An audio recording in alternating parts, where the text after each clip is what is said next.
잠시 후 9시에 보안수사권 폐지약법 시작하겠습니다. 저는 사회를 맡은 서울 양천구갑 당협위원장 한인경 대변인입니다. 민주당이 마침내 보안수사권 폐지법을 국회 통과시켰습니다. 국민의 60%가 넘는 국민들이 반대하는 악법을 단독으로 힘으로 밀어붙였습니다. 이럴 때 대통령의 임무는 무엇입니까? 다시 충분한 검토를 거쳐 제대로 된 법안을 보내라고 해야 합니다. 거부권을 행사해야 합니다. 그게 대통령다운 모습입니다. 그런데 국회 본회의에서 보안수사권 폐지 법안이 통과되자마자 청와대는 국민의 뜻을 존중한다면서 민주당의 손을 들어주었습니다. 청와대 눈에는 국민의 뜻은 보이지 않고 민주당의 뜻만 보입니까? 민주당은 오늘 대국민 보고회를 연다고 합니다. 비판하고 걱정하는 국민들에게 일방적으로 가르치려 드는 것입니다. 국민 여러분, 여러분이 틀렸습니다. 우리가 옳습니다. 이거 아닙니까? 이재명 정권과 민주당, 국민을 무시하는 오만한 집권 세력입니다. 대통령과 민주당은 공소기각과 보안수사권 폐지를 뒷거래했습니다. 말장난으로 진실을 가리려 해도 이미 온 세상이 다 알고 있습니다.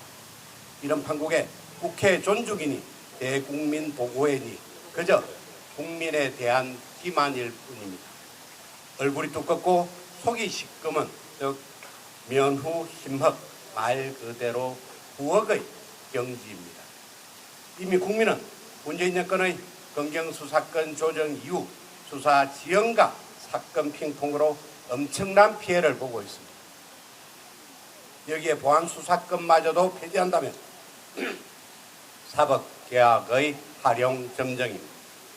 이제 국민들은 막대한 변호사비를 들여 지옥과 같은 소송의 시간을 견뎌야 합니다.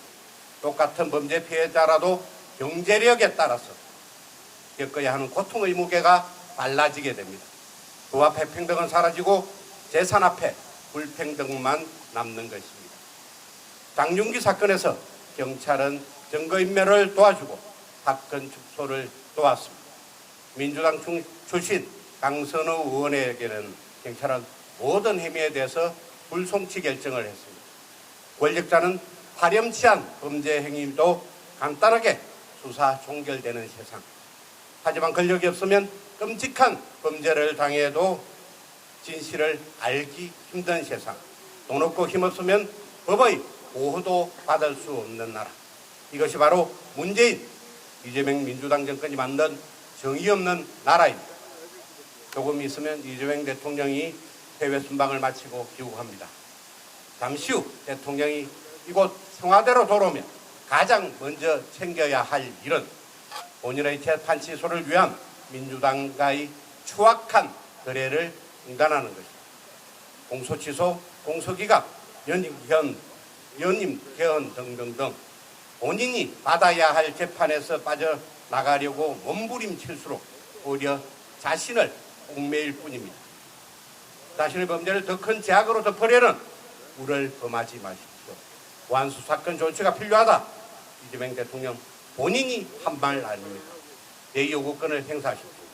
단 한 번만이라도 대통령답게 처신하십시오.